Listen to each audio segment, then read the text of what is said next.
ना तो हमारे एकेडमिक मार्क्स अच्छे हैं, ना हमारे पास कोई एक्स्ट्रा ऑर्डिनरी अचीवमेंट है, ना हमने कोई इंटर्नशिप की है, ना हमारे पास स्किल्स है, ना हमारे पास कोई सर्टिफिकेट्स हैं, क्या फिर भी हम एक अच्छे आईआईएम में पहुंच सकते हैं। Hi everyone and welcome back to the channel. आप में से बहुत सारे लोगों के दिमाग में ये प्रोफाइल के बारे में क्वेश्चन आता होगा कि हमारी प्रोफाइल अच्छी नहीं है, can we still make it to an IIM.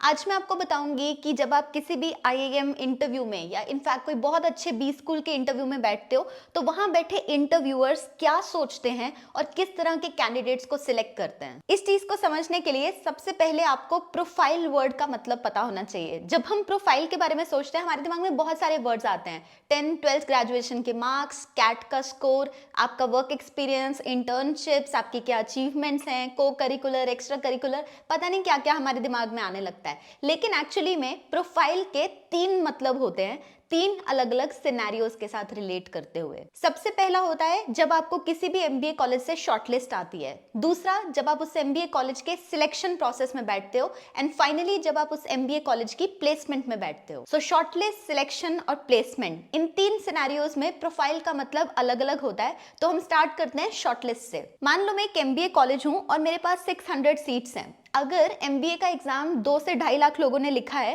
और उनमें से मुझे 600 लोग सिलेक्ट करने हैं अपने कॉलेज में, तो हो सकता है मैं 1800 स्टूडेंट्स को शॉर्टलिस्ट करूंगी इंटरव्यू के लिए। सो 1800 स्टूडेंट्स इंटरव्यू देंगे और उसमें से मैं 600 स्टूडेंट्स को सिलेक्ट कर लूंगी। अब ये 1800 स्टूडेंट्स को जिनको मैं शॉर्टलिस्ट करूंगी वो किस प्रोफाइल के बेसिस पे होता है, उसकी इक्वेशन होती है 10th-12th ग्रेजुएशन के marks plus work experience plus CAT का स्कोर, या फिर कि अगर आपने कोई और एमबीए एग्जाम दिया है तो उसका स्कोर। तो पूरी इक्वेशन होती है ये। अब हर एमबीए कॉलेज का अपना अपना क्राइटेरिया है। हो सकता है मैं एकेडमिक्स को ज्यादा वेटेज देती हूँ, कोई और एमबीए कॉलेज वर्क एक्सपीरियंस को ज्यादा वेटेज देता होगा, सो एंड सो फोर्थ। हर एक का अपना अपना बैलेंस है, बट जनरली यही इक्वेशन रहती है। अब सवाल ये है कि अगर प्रोफाइल की इक्वेशन है academic marks plus work experience plus CAT का स्कोर, तो आप इसमें से कंट्रोल क्या कर सकते हो। ज्यादातर केसेस में एकेडमिक मार्क्स आपके हाथ में नहीं होंगे, वो ऑलरेडी हो चुका होगा। तो आपके कंट्रोल में है वर्क एक्सपीरियंस यानी कि जॉब करना, या फिर के कैट एग्जाम में अच्छे मार्क्स स्कोर करना। तो पहले केस में, शॉर्टलिस्टिंग के केस में, आप अपनी प्रोफाइल को कैसे इंप्रूव कर सकते हो? By getting more work experience and by getting a better CAT score. अब वर्क एक्सपीरियंस यानी कि जॉब करना किसके लिए बहुत ज्यादा जरूरी है?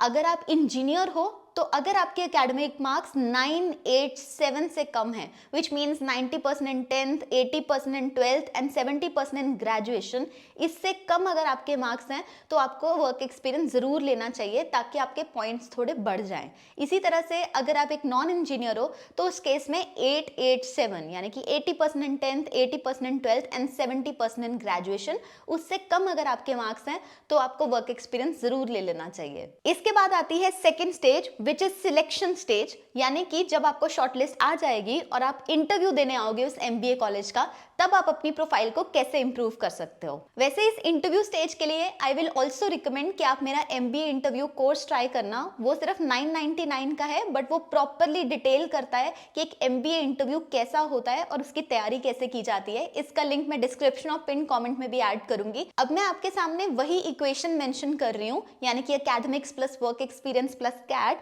और मैं आपको ये पूछना चाहती हूँ कि आपको क्या लगता है कि एमबीए इंटरव्यूज के दौरान क्या ये चीजें मैटर करती होंगी? Well, the answer is yes as well as no. ये मैटर भी करती हैं और ये नहीं भी मैटर करती, because there are 2 kinds of students जो इंटरव्यू में सिलेक्ट होते हैं। अगर आप में से किसी ने हैरी पॉटर मूवीज देखी हैं तो उनको ये रेफरेंस और अच्छे से समझ आएगा।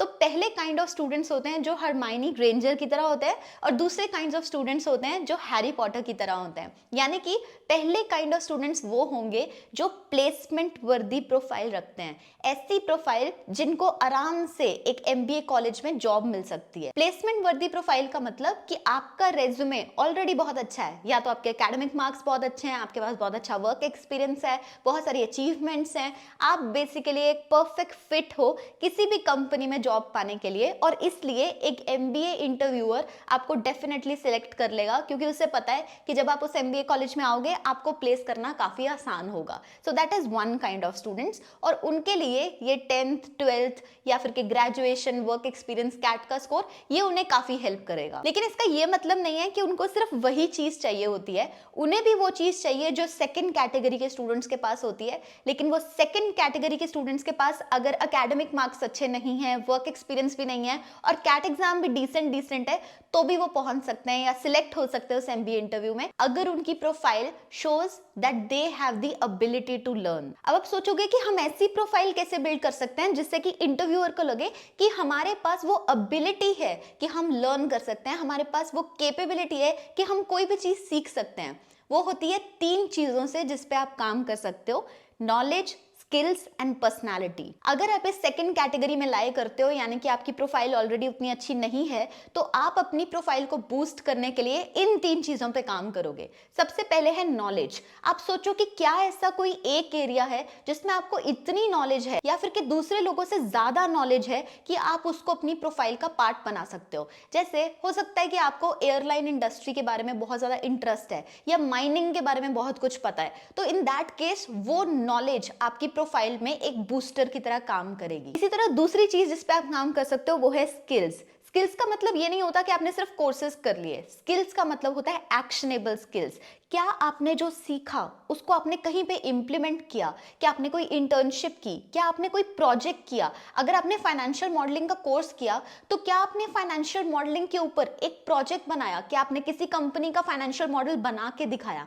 अगर आपके पास स्किल्स हैं तब भी आप एक एमबीए इंटरव्यू को क्रैक कर सकते हो by showcasing your skills during the interview. इसी तरह तीसरी चीज जिस पे आप काम कर सकते हो that is your personality. Personality का मतलब होता है आप कितने अच्छे से कम्युनिकेट करते हो, आपके पास कितना कॉन्फिडेंस है, आप कितना होलिस्टिकली सोचते हो, यानी कि सारे लोगों को कंसिडरेशन में लेके सोचते हो, आपकी ओवरऑल पर्सनालिटी कितनी ज्यादा अट्रैक्टिव है, वो चीज भी आपको एक इंटरव्यू क्लियर करने में हेल्प करेगी। सो ये वो 3 एस्पेक्ट्स हैं other than academics, work ex and CAT, जिनके ऊपर आप काम कर सकते हो to boost your profile in this particular round, which is the selection stage. अब आती है final stage, which is your placement stage. Placement का मतलब जब आप एक एमबीए कॉलेज में सिलेक्ट हो जाओगे उसके बाद आप वहां से जॉब पाओगे। उस जॉब को पाने के लिए जो आपका इंटरव्यू होगा उस समय प्रोफाइल का क्या मतलब होता है। अब प्रोफाइल में जो चीजें हम पहले डिस्कस कर चुके हैं पहले 2 राउंड्स में वो तो आएंगी ही आएंगी, लेकिन इस स्टेज में जो सबसे ज्यादा इंपॉर्टेंट चीज होती है वो होती है आपके पॉइंट्स की प्रेजेंटेशन। हर पर्सन के पास एक रेज्यूमे जरूर होता है, लेकिन वो रेज्यूमे में जो पॉइंट्स हैं वो कितने अच्छे से प्रेजेंटेड हैं, that actually makes a lot of difference. मैं आपके सामने एक लिस्ट शो कर रही हूँ, यानी कि आप एकेडमिक्स, वर्क एक्सपीरियंस, PORs यानी कि position of responsibility, extra curriculars, इनमें क्या क्या चीजें कर सकते हो अपने रेज्यूमे को थोड़ा फिल करने के लिए। लेकिन वो फिल करना जरूरी नहीं है, उसको आपने कैसे प्रेजेंट करना है वो बहुत जरूरी चीज है। और उसके लिए चैनल पे रिसेंटली एक वीडियो आने वाली है जिसमें बताया जाएगा कि आप अपने रेज्यूमे को और ज्यादा अच्छे से कैसे डिजाइन कर सकते हो। So stay tuned for that video. I am sure उससे आपको समझ में आएगा कि प्लेसमेंट स्टेज के अंदर आप अपनी प्रोफाइल को कैसे बूस्ट करते हो। तो ये हो गए हमारे वो 3 स्टेजेस, और उन 3 स्टेजेस में प्रोफाइल का क्या मतलब है जिसके थ्रू आप एक IIM या अच्छे एमबीए कॉलेज में पहुंच सकते हो। अगर आपको ये वीडियो अच्छी लगी हो तो कमेंट में अपना फीडबैक जरूर देना। आई ट्रूली होप कि आपको वो नेक्स्ट वीडियो भी पसंद आए। वो जब भी लाइव होगी उसे मैं यहाँ पे लिंक कर दूंगी। Thank you so much for watching this guys and see you the next time.